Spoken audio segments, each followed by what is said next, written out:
Hey guys, welcome back to another episode of MissFlips. In today's episode, I'm going to be answering a couple of questions that you guys have had over the last couple months. I posted a video the other month asking you guys if you had any questions and letting you guys know that I will be putting those into the Q&A, and that's right now. That's what this is. I am also, meanwhile, in the background, going to be completing a piece from start to finish while I answer these questions for you guys. So you guys will completely see the transformation, and at the very end, you're gonna see what color sells best for me and what I get requested to do the most in my area. And without further ado, let's get to answering these questions. The first question I have is, have you ever had a bad Uship experience? Yes. In this Uship experience, I hired a guy. I had it all set up and planned, so I was gonna have him pick it up and then drop it off to my client. The guy was very new to Uship. He didn't have any other shipments prior to that. He just started out. The day comes around where he says he's gonna pick it up. He does not pick it up. Finally, he gets back to me and says, "Oh, I'll definitely be picking it up this week." And I was like, "Wait, this week? You said you were gonna pick it up today."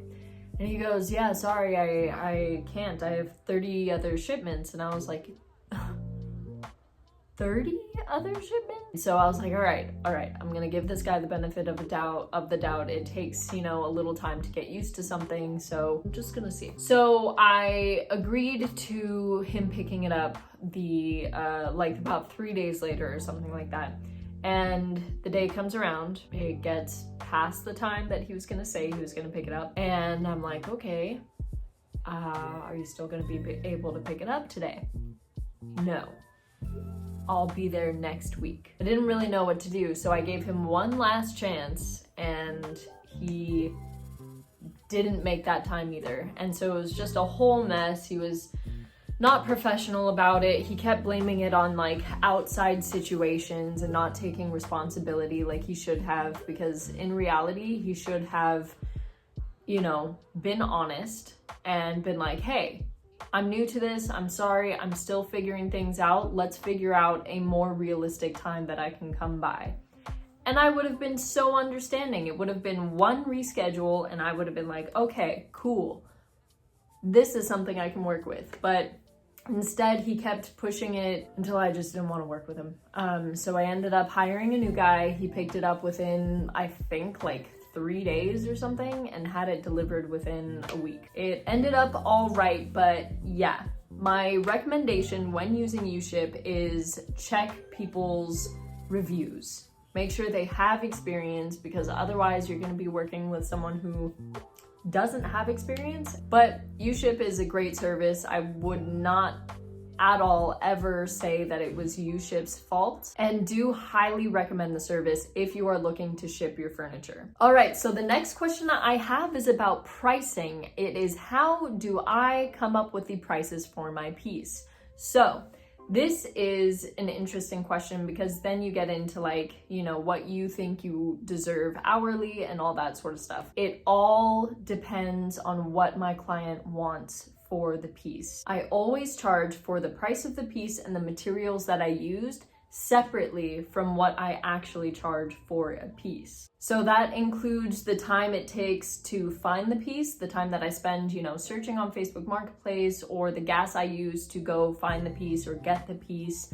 All of that is calculated into the final price. So where my work and artistry comes in, it depends on what they want me to do. If they're just wanting me to paint it a solid color and, change out the hardware, then I'm gonna charge about $30 an hour for that. So I calculate my time, make sure it's $30 an hour, and then put it to the piece, and that's the price of the piece.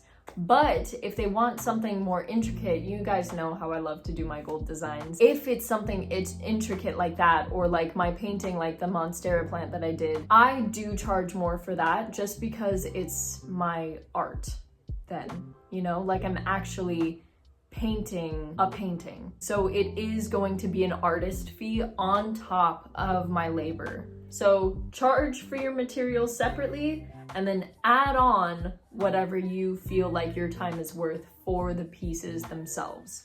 And if you're adding a little flair in there, if you're adding paintings, if you're adding like intricate designs, feel free to add an artist tax on top of that, because that is your art. They are no longer just paying for your time to go into the piece, they are paying for a work of art. So know what your art is worth.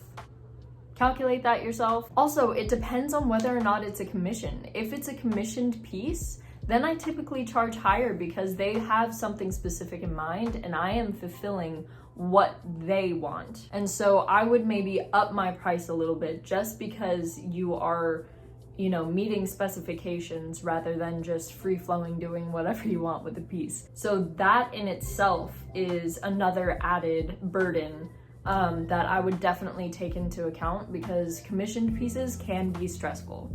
They can.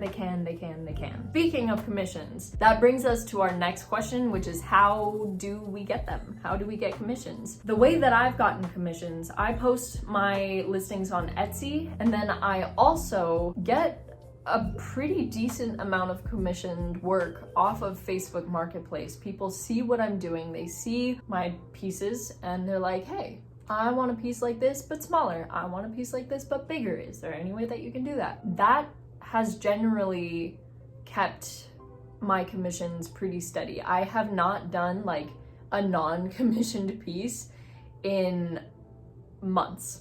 It's been months. And I will tell you why at the end of this video, where you're gonna see the exact color that people have been begging me for and that I have had non-stop work because of. But yeah, make sure you're listing your stuff on Facebook Marketplace. Even if it is a commission, maybe put it up there just to grab traction and just be like, hey, yeah, this piece is pending right now, but just to let you know, I do commission pieces, so if you're interested, such and such. So yeah, just get that ball rolling, make people realize that you are a, work for hire person. So I got this question from someone on Instagram asking me what advice I had for starting a business. I would say for starting a business, just do it. Like, if you know for sure that this is something that you want to do it. When it comes to like actually starting your business, like from the business side of it, I would say the advice that I have is, one, keep all of your receipts, all of them, every single one that you use for your business, whether it's an email receipt from Home Depot or like an actual physical receipt. I have all my receipts right here. This is every single receipt that I have ever used. Well, actually, I think I have more downstairs, but yeah, keep all of them. It is so handy. Also, LegalZoom is a great resource when it comes to like actually starting your business, like an LLC. LegalZoom, that's how I started my business. They help you come up with a name. They make sure that your name isn't taken in your area. They help you with like tax stuff, insurance, websites, all that sort of stuff in one space. You can create all of that, and it is such a helpful tool. So LegalZoom for actually starting your business. Give yourself time to quit your day job. Like transition a little bit. Do like when you get off work on your business that you're planning on starting, and make sure that it is something that you can actually completely live off of. The last thing you want to do is, go gung-ho into this and realize that it's, not for you, or that you don't like it, or that maybe the market is too saturated for what you're doing in your area. Also, brand yourself. Figure out what it is that you can bring to the market that nobody else can. That will help you so much to succeed. Finding out what you can offer that no one else can. And last but not least, that brings us to our final question, which is, how do you sell furniture the fastest, and what color combinations work best for you? I sell furniture the fastest when it's just this simple color combination. It's nothing crazy at all, but people go nuts for it. I have had so many clients be like, can I get one of these in this style with these measurements? And and back to back to back to back to back. I have done, off of one listing on Facebook Marketplace, I got 4 clients. And the person who bought that Facebook listing had me do another piece for them in that exact same color. And that color is black and gold, baby. I have never had so many people interested in a piece before. I have had back-to-back clients, people asking me to remake this piece for specific measurements in their home, and from TV stands to nightstands to sideboards to dressers for their offices, like credenza type of things. But like, yeah, it's wild. Black and gold sells like that, at least in my area. It is so unbelievably popular. It's classic, it's clean, it's sexy, it's masculine. It's a great color combination, and usually always they sell, you know, within 24 to 48 hours.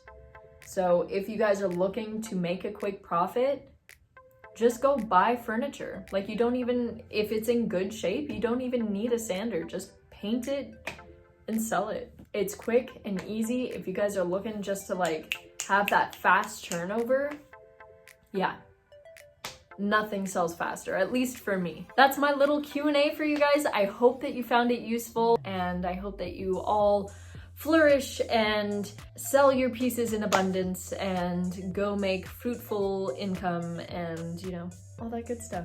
But yeah, stay flippin', guys.